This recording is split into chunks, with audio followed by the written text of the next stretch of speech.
Bismillahirrahmanirrahim.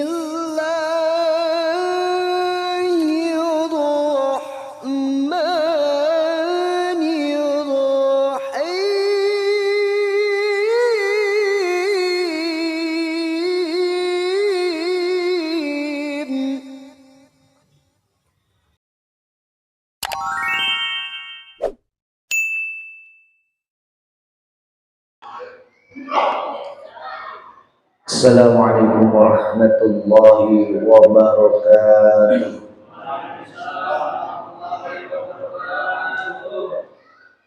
Alhamdulillahi rabbil alamin wa bihi nasta'in ala umuri dunya waddin. Asyhadu an la ilaha illallah wahdahu la syarika lahu.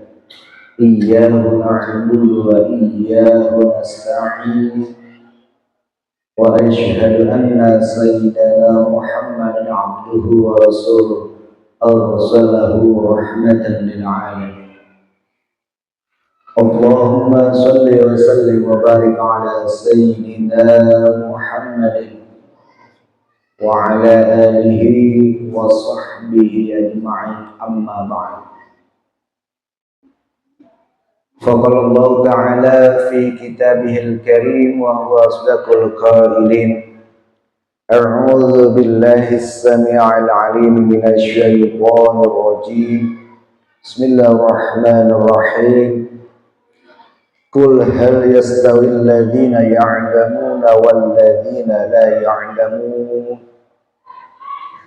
وقال النبي صلى الله عليه وسلم Man yuridillah bihi khairan yufaqihu fid din. Shadaqallahul azim wa shadaqa rasuluhun nabiyul habibul karim. Wa nahnu ala dzalika minasy syahidin wa syakirin walhamdulillahi rabbil alamin. Yang sama kita hormati Ketua DKM Al-Kahfi Ustaz Nur Rahim beserta segenap pengurusnya. Kita doakan mudah-mudahan selalu Allah berikan panjang umur, sehat walafiat, Allah berikan keberkahan di dalam hidupnya, Allah berikan keistiqomahan di dalam langkah perjuangan dakwahnya, mensyiarkan dakwah Islamiyah melalui masjid yang kita cintai ini. Juga yang sama kita hormati sahibul wilayah, yaitu Bapak RT 07 yang alhamdulillah selalu istiqomah mengaji di Masjid Al-Kahfi ini. Sebelum jadi RT beliau udah rajin ngaji. Setelah jadi RT alhamdulillah tambah rajin ngajinya. Alhamdulillah. Juga segenap para tokoh, segenap para sesepuh dan jamaah Masjid Al-Kahfi rahimakumullah. Alhamdulillah wa syukurulillah biidznillah. Pada kesempatan malam yang amat berbahagia ini, kita masih diizinkan oleh Allah untuk bermuajahah kembali, berjumpa kembali dalam ta'lim rutinan setiap hari Ahad malam Senin. Walaupun waktunya sangat singkat, karena dari mulai ba'da maghrib sampai menjelang isya. Walaupun cuma sebulan sekali ketemunya ya, insya Allah mudah-mudahan ilmu yang kita dapatkan menjadi ilmu yang bermanfaat. Amin ya rabbal. Ilmu yang dapat mengokohkan keimanan kita, ketakwaan kita, juga memotivasi semangat beramal soleh kita, memotivasi semangat juang kita, dan juga insya Allah memperbaiki akhlak kita. Amin ya rabbal alamin. Salawat dan salam tak lupa pula kita curahkan kepada baginda Nabi besar Muhammad sallallahu alaihi wasallam. Jamaah rahimakumullah, kalau tidak salah pada bulan yang lalu ya, kita sudah mengkaji salah satu hadis yang dikutip oleh Imam Nawawi dalam kitab Riyadhus Shalihin, yaitu tentang ada seorang pemuda yang membunuh berapa orang? 99 orang. Kalau nggak salah itu ya. Saya takut lupa doang. Sebelum kita mulai, mari kita bacakan suratul Fatihah untuk pengarang kitab Riyadhus Shalihin, yaitu Syekhul Imam Muhyiddin Abi Zakaria Yahya bin Syaraf An-Nawawi, atau yang dikenal dengan Imam Nawawi. Dan juga sekaligus kita doakan untuk saudara kita yang ada di Palestina, mudah-mudahan senantiasa Allah berikan kesabaran, Allah berikan keselamatan, dan juga Allah hancurkan sehancur-hancurnya Israel, la'natullah alaihim. Ala hadhihi niyya wa likulli niyatin shalihah ila hadratin Nabi Mustafa Rasulullah sallallahu alaihi wasallam. Al-Fatihah. Bismillahirrahmanirrahim. Alhamdulillahi rabbil alamin. Ar-Rahmanir-Rahim. Maliki yaumiddin. Iyyaka na'budu wa iyyaka nasta'in. Ihdinas siratal mustaqim. Siratal ladzina an'amta 'alaihim ghairil maghdubi 'alaihim waladdallin.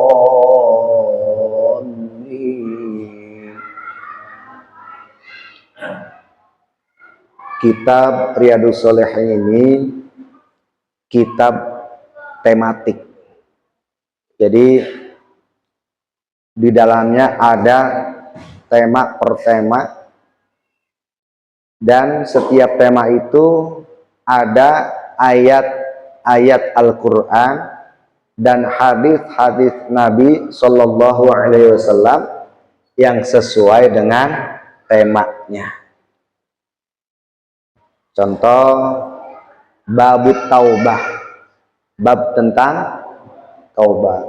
Di dalamnya ada ayat Al-Quran maupun hadis-hadis Nabi yang berkenaan dengan taubah. Dan hadis Nabinya ini banyak yang sahih ya, atau hasan. Ya. Jamaah rahimakumullah.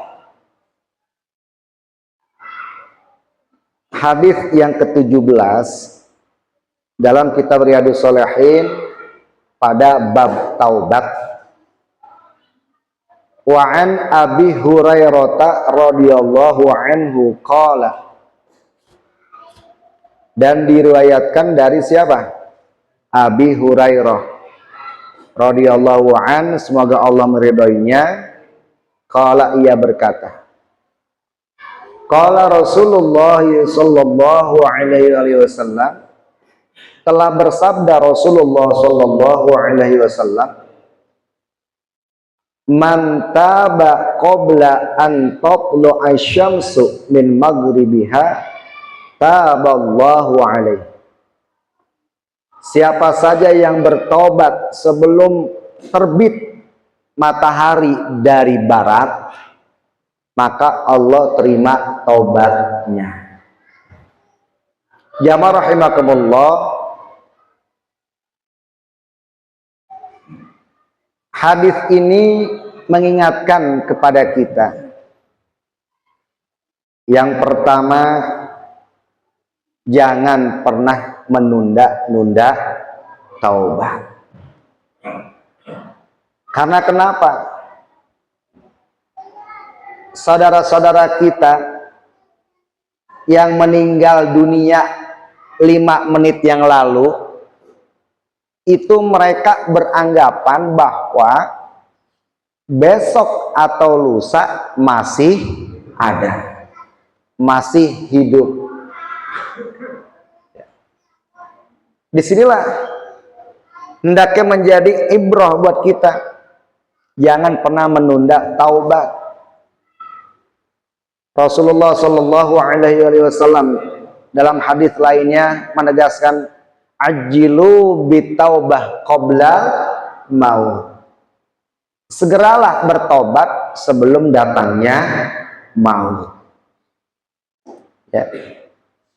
Sebab di hadis berikutnya nih, di hadis 18, di sini juga ditegaskan bahwa innallaha azza wa jalla yaqbalu taubatal abdi ma lam yughargir.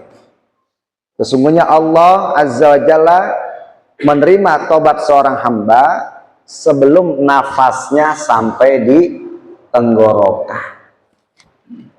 Jadi kalau udah nafas sampai tenggorokan diterima apakah kagak tobatnya? Kagak. Nafas sudah di tenggorokan, ya, udah selesai, udah nggak ada kesempatan lagi untuk tobat. Makanya mumpung nafas kita masih ada, belum sampai tenggorokan, ya, belum sakaratul maut, makanya kesempatan bagi kita untuk senantiasa bertobat kepada Allah Subhanahu wa Ta'ala. Dulu Fir'aun dikala tenggelam itu Fir'aun sempat mau tobat, pengen tobat kepada Allah. Cuma akhirnya apa?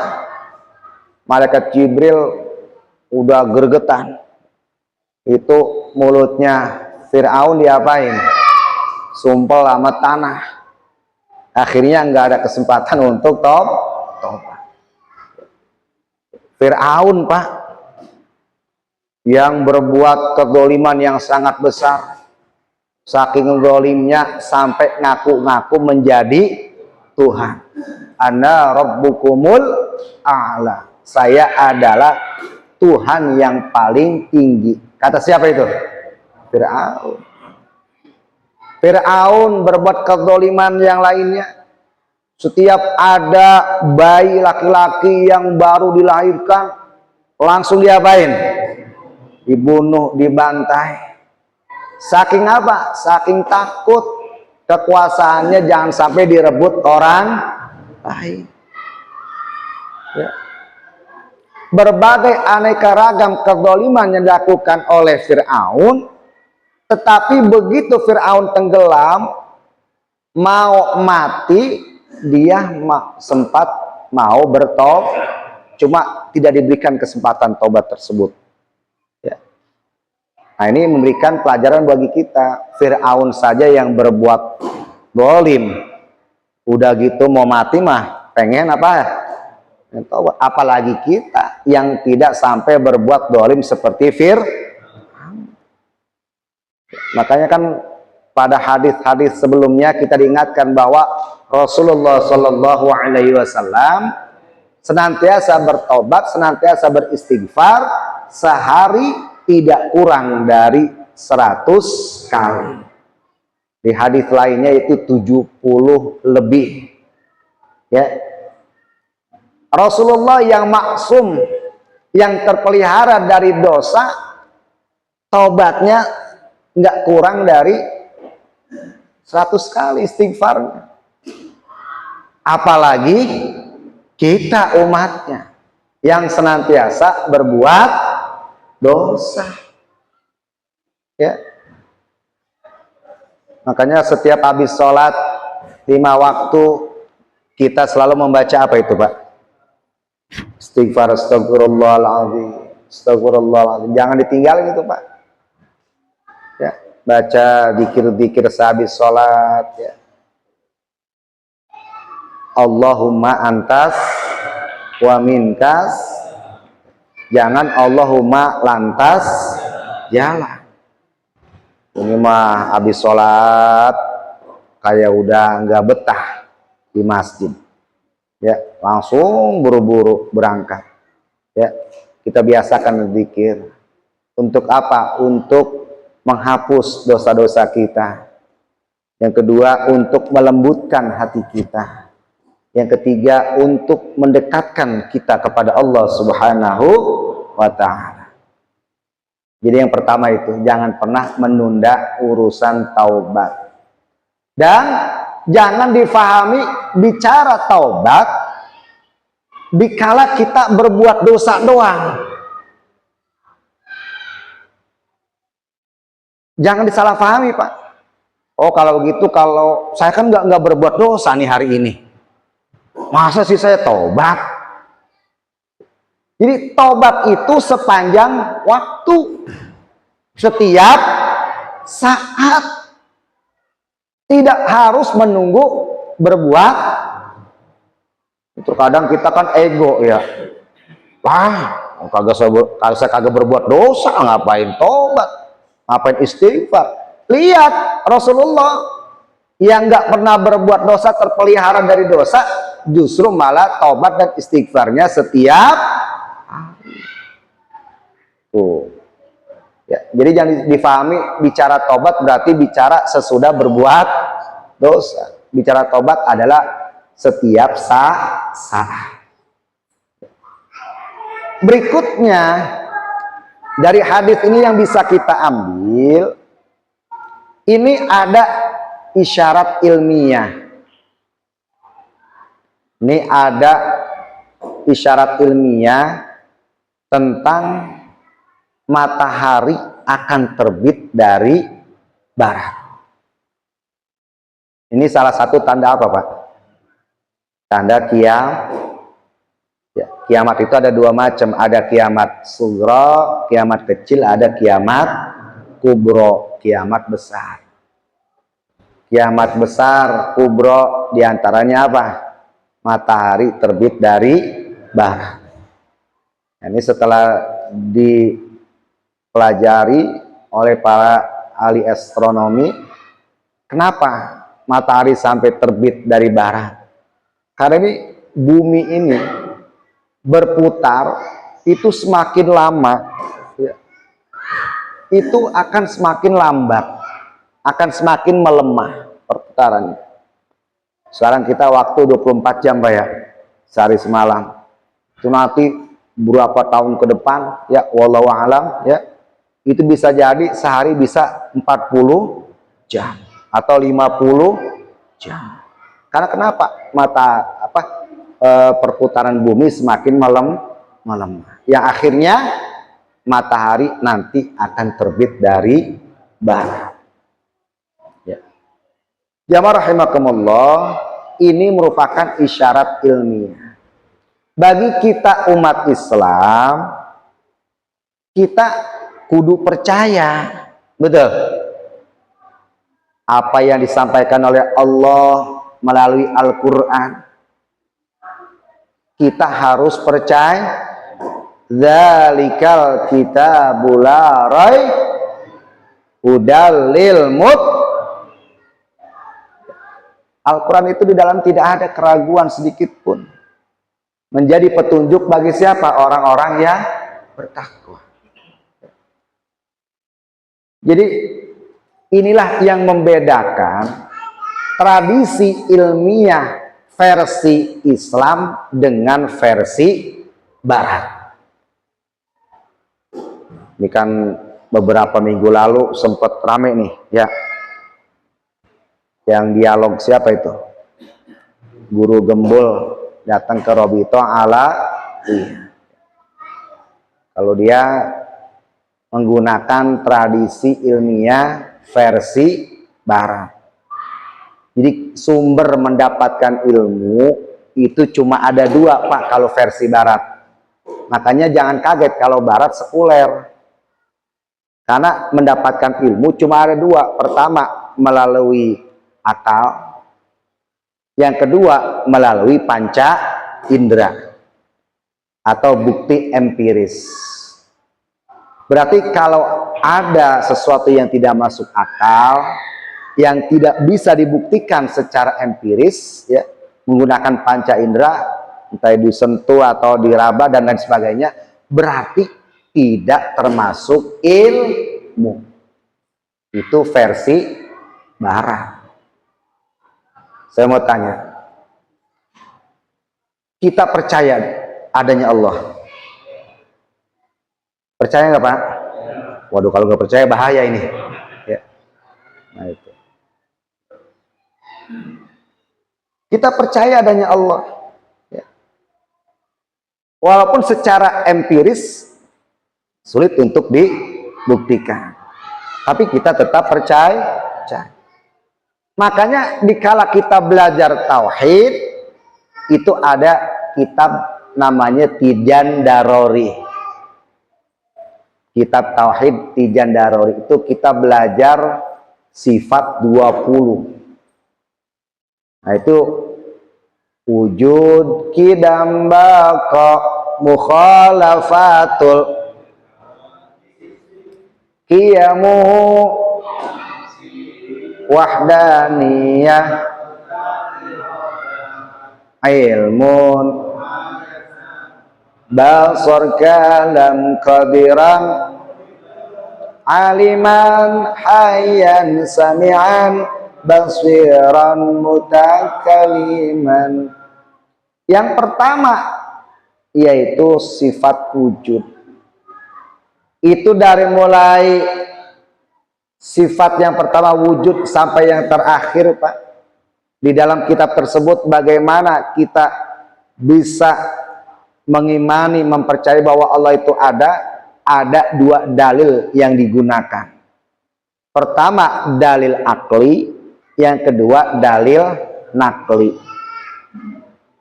Dalil akli artinya dalil akal. Dalil nakli artinya sumbernya dari Al-Quran. Bagaimana kita membuktikan bahwa Allah itu ada?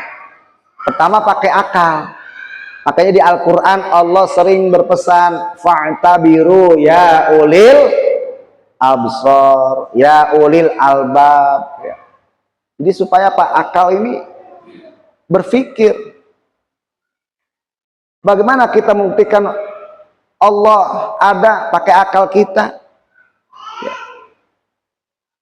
Adanya ciptaan pasti ada yang mencipta. Betul, Pak? Nggak mungkin adanya ciptaan kalau tidak ada yang menciptakan. Nih, Pak, yang saya pegang apa ini? Kitab. Adanya kitab ini karena ada yang mencetak kitabnya. Betul. Adanya HP karena ada yang membuat HP. Adanya peci karena ada yang membuat peci. Nggak mungkin ada peci kalau kagak ada yang buat. Betul, Pak? Akal kita bermain di sana. Dalil naklinya apa dari Al-Qur'annya? Banyak. Di antaranya lillahi ma fis samawati wa ma fil, segala apa yang ada di langit dan di bumi adalah kepunyaan Allah. Tuh, makanya kita kalau belajar tauhid itu akal berpikir, dalil Al-Qur'annya pun ada. Ya. Ya rahimakumullah. Ini tradisi keilmuan, cara mendapatkan ilmu versi barat. Ya, ini tentu saja ada perbedaan di dalam tradisi keilmuan versi Islam. Kalau versi Islam nggak cukup pakai akal doang, Pak, dapetin ilmu. Nggak cukup menggunakan panca indera saja untuk mendapatkan ilmu. Juga yang ketiga apa? Khobar sodik, berita yang benar. Ya, Al-Quran berita yang benar apa bukan? Berita yang benar. Banyak saat ini para ilmuwan di barat itu banyak yang masuk Islam karena menemukan kebenaran Al-Quran. Salah satunya siapa? Profesor Dr. Maurice Bucaille. Itu dokter guru besar apa itu? Ahli bedah yang ternama di Prancis. Suatu hari beliau ingin melakukan sebuah riset atau penelitian. Jasadnya siapa? Fir'aun. Diteliti. Dia datang ke Mesir, diteliti, dan dia nggak habis pikir, kok bisa ada jasad ya yang awet sampai ribuan tahun.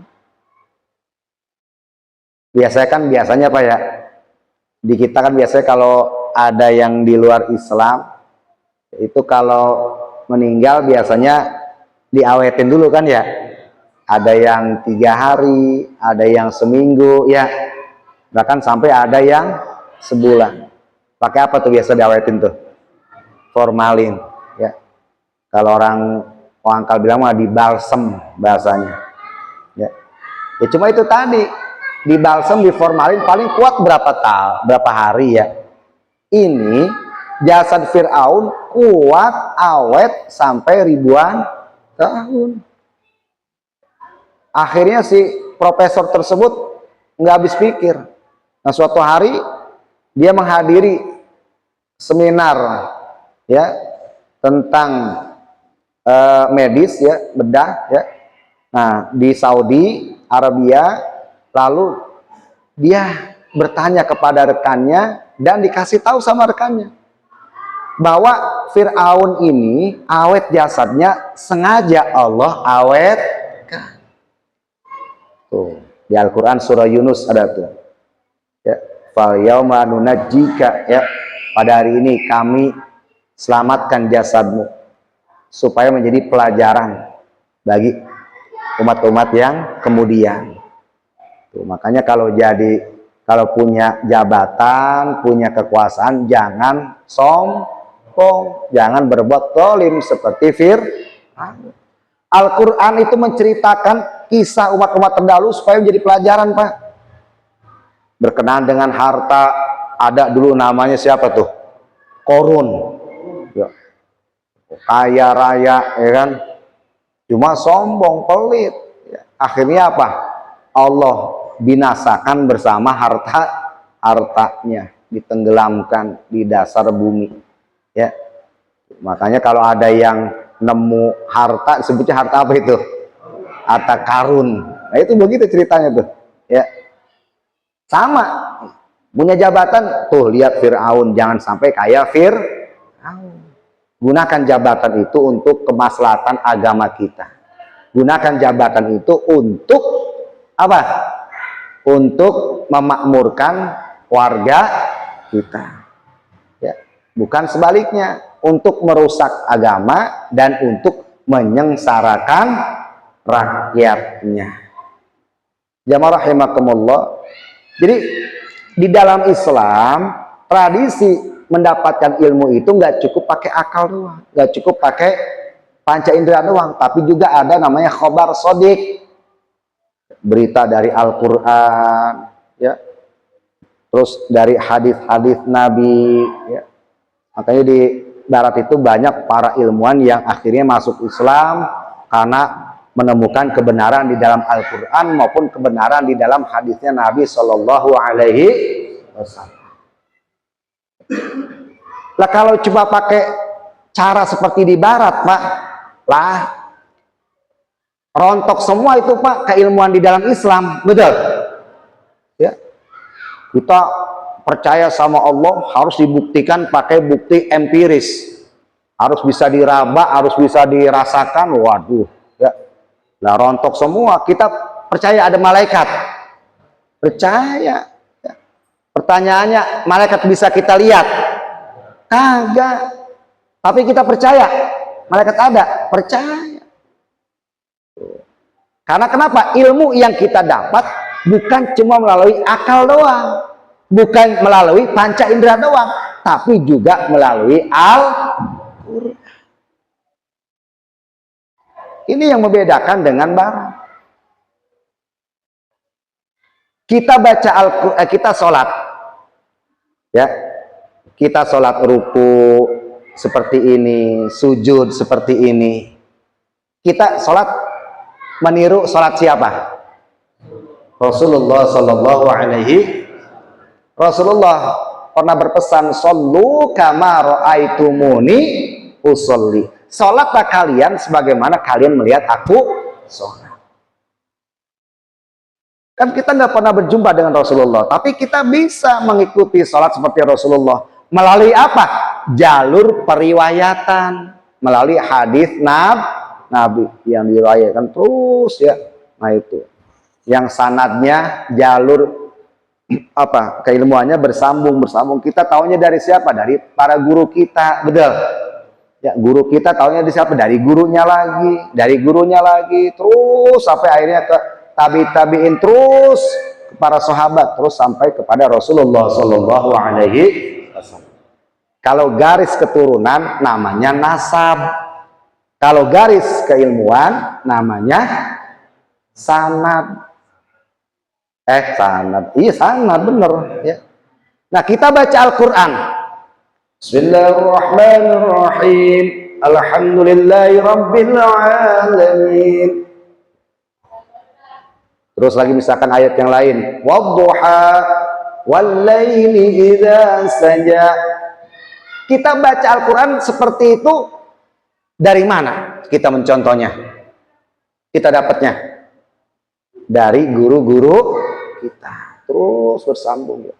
Nah, bacaan Al-Quran kita seperti itu mengikuti bacaan Imam Asim riwayat Hafaz. Jadi baca Al-Quran pun itu ada imam-imamnya Pak. Ada imam kolun. Makanya jangan kaget kalau ada yang namanya qiraatus sabah. Bacaan yang bervariasi. Wadduha dibaca wadduhe. Gitu kan ya? Pernah dengar nggak? Ada itu Pak. Wadduhe wallaili idza saja. Ada, karena memang ada riwayatnya gitu. Cuma kalau kita kan nggak mempelajari itu kan ya, jangan kata qiraatus sabah Pak, kita bacaan yang riwayat Asim bacaan Asim riwayat Hafaz saja kita masih ribet bacanya ya. Nah itu. Dari mana kita tahu itu jalur periwayatan yang disebut dengan khobar sod. Terus ilmu waris. Saya mau tanya, itu kita kalau ngebagi harta warisan ada ilmunya enggak? Dari mana kita dapat ilmunya? Dari Al-Qur'an. Ya. Makanya kalau cuma menggunakan tradisi barat, akal dan panca indera doang, lah rontok semua itu Pak. Akidah kita rontok, betul? Akhirnya kita udah nggak percaya sama Allah. Naudzubillah min. Rontok semua ajaran Islam, rontok. Udah nggak percaya lagi dengan Al-Quran. Naudzubillah min. Itulah yang membedakan Islam dengan Barat dalam cara mendapatkan ilmu. Ya. Tuh. Jamaah rahimakumullah. Pertanyaannya, kenapa Barat hanya menggunakan dua cara tadi, akal dan panca indera? Karena Barat itu Roma Pak. Dulu itu ada namanya the Dark Age. Apa the Dark Age? Masa kegelapan. Jadi setelah kekaisaran Romawi runtuh, akhirnya kala itu ya, segala keputusan apapun ya itu berdasarkan dari doktrin dan dominasi gereja. Kalau yang bertentangan dengan pendapat gereja berarti dianggapnya sesat, menyesatkan.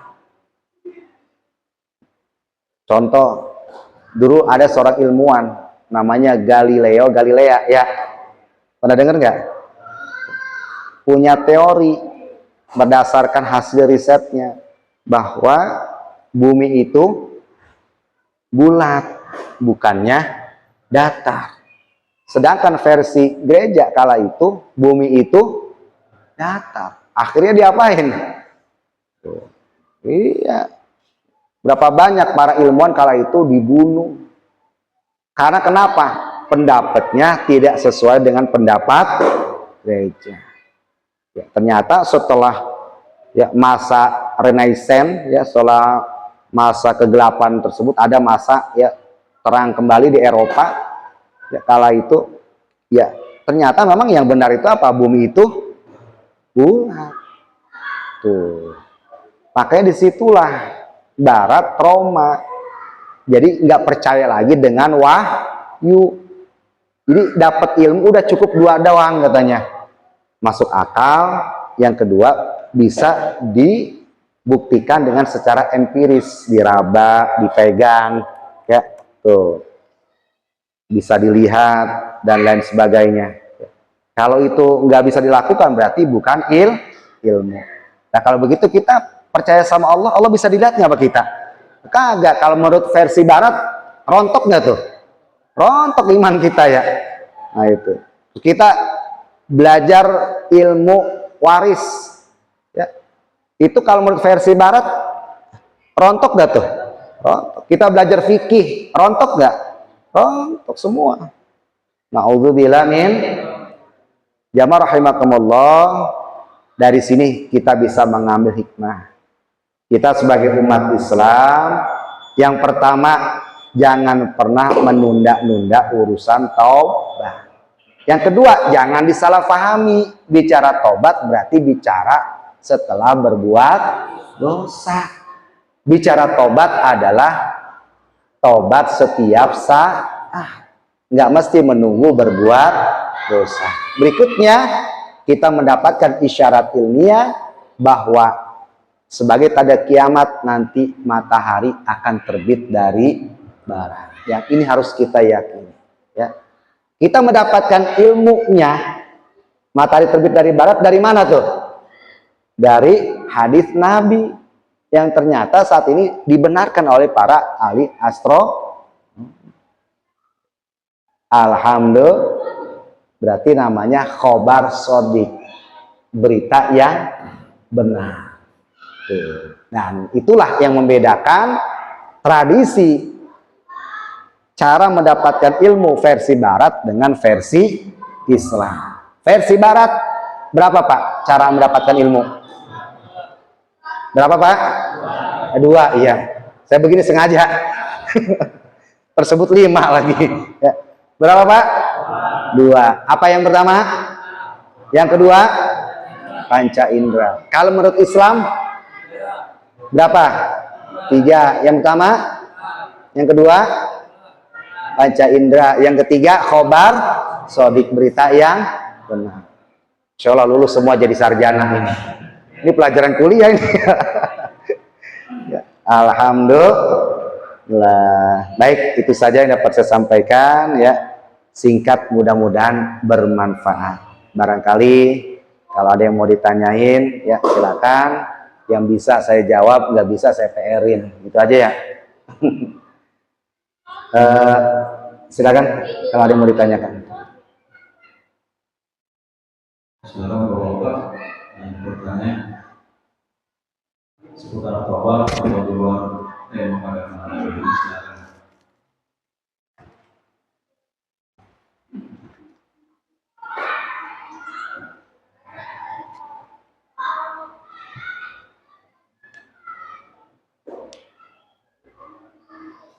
Cukup. Jadi kalau ada yang nanya berarti udah paham semua ya. Alhamdulillah ya. Iya. Karena judul lagu ya. Iya. Tobat. Itu apakah termasuk perbuatan yang baik, apa sesuatu yang seperti melecehkan? Benar-benar tobat, benar-benar maksiat lagi, benar-benar maksiat lagi. Kalau itu termasuk ke kategori melecehkan masalah tobat, bagaimana? Ya. Baik, terima kasih Pak RT. Ya. Dikala kita sudah tobat, seharusnya kita tobat nasuha, tobat yang sebenar. Di antara ciri tobat nasuha apa? Tidak mengulangi lagi, gitu kan ya. Tapi pada kenyataannya manusia ya tepatnya salah dan lupa. Udah tobat ya, sebulan tobat nih, nggak main judi online ya, Pas dapat duit gajian ya, maju lagi ya. Tetap tobat, terus tobat ya. Jadi tobat nggak cukup sekali ya. Kalau kita berbuat dosa, tobat lagi, berbuat dosa, tobat lagi. Mudah-mudahan tobat-tobat berikutnya bisa istiqomah. Jadi jangan putus asa. Kayaknya saya udah malu sama Allah kalau begini. Kemarin baru tobat saya, kegelincir lagi baik. Kalau begitu saya malu sama Allah, tobatnya jangan. Ya, terus tobat mah ya. Seperti yang kisah kemarin tuh, yang ngebunuh berapa tuh? Ngebunuh 99 orang ya. Dia udah pengen tobat ini, 99 orang udah dibunuh, tapi pengen tobat. Begitu dibilang katanya nggak bisa, dibunuh pisan 100 orang akhirnya, tapi tetap dia pengen tobat gitu. Nah, itu. Jadi jangan pernah putus asa dari rahmat Allah. Insya Allah. Itu saja Pak RT. Ada lagi? Ya, silakan Pak.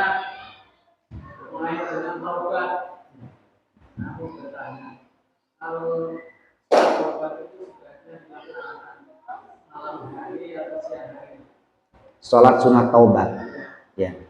Sholat sunat taubat siang hari silakan, malam hari juga silakan. Kita enaknya maunya kapan? Gitu. Ya. Jadi enggak ada aturan mesti harus malam, kecuali sholat tahajud, ya, sholat witir, ya, itu memang aturannya malam hari. Jadi kalau sholat sunat taubat ya silakan, siang silakan, ya malam juga silakan. Gitu. Gitu Pak ya. Ya. Takutnya begini, saya mah sholat sunat taubatnya ntar malam aja. Nggak taunya apa? Umurnya keburu lewat gitu kan. Nah itu. Jadi seperti itu. Baik. Ada lagi? Untuk Tata cara sholat. Cara sholat taubat ya, pertama niat taubat kan ya. Sholli sunat taubah rakaat ini lillah kita. Ya. Seperti itu niatnya. Tata caranya sama dengan sholat yang lain, 2 rakaat.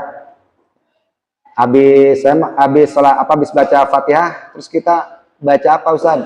Nah udah baca surat yang bisa kita baca gitu. Baik rakaat pertama maupun rakaat yang kedua. Ya sama seperti sholat tahajud sama sebenarnya. Cuma beda niat. Gitu Pak ya. Selesai sholat ya kita perbanyak istighfar. Jadi ada sholat taubat, ada sholat tasbih gitu ya. Kalau sholat tasbih kan beda lagi. Banyakin apa tuh? Baca tasbih ya. Seperti itu. Wirid khususnya nggak ada sih, wirid khususnya itu tadi banyakin baca istighfar. Astagfirullahaladzim, astagfirullahaladzim. Sambil kita mengingat dosa-dosa kita gitu. Seperti itu Pak RT. Ya.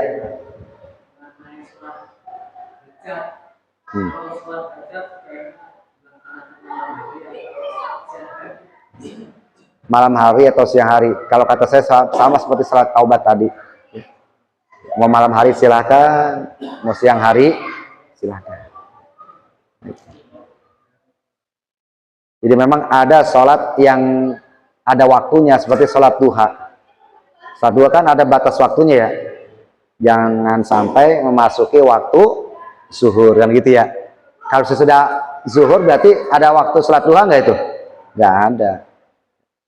Terus saya pengen sholat duha tapi malam hari, lah nggak kaci. Namanya sholat duha pagi hari gitu kan. Tapi kalau sholat sunat taubat, sholat sunat hajat ya bisa siang maupun malam hari. Sholat taraweh, sholat witir boleh nggak siang hari? Nggak bisa. Itu kudu di malam hari. Istikharah ya sama, istikharah juga nggak mesti harus malam hari. Ya kalau kita pengennya siang hari silakan gitu. Gitu. Cuma itu tadi kan terkadang kalau bicara fikih mah terkadang ada perbedaan pendapat. Itu udah nggak kaget Pak. Terkadang kita bertanya kepada ustadz yang lain, oh nggak bisa katanya gitu kan ya, harus malam hari. Ya silakan saja kalau pendapat seperti itu. Yang jelas kalau bicara fikih memang terkadang ada perbedaan pendapat. Kalau hemat saya, sholat istikharah, sholat hajat, sholat taubat, ya silakan di malam hari, mau di siang hari juga silakan. Baik, itu saja. Cukup? Ya. Alhamdulillah dari para ini sudah simak. Mudah-mudahan kita termasuk orang-orang yang ahli taubat. Amin. Mungkin sebelum acara ini ditutup, kita akhiri dengan membaca doa majelis. Subhanallah wa bihamdihi asyhadu an la ilaha illa anta astaghfiruka wa atubu ilaik. Assalamualaikum warahmatullahi wabarakatuh.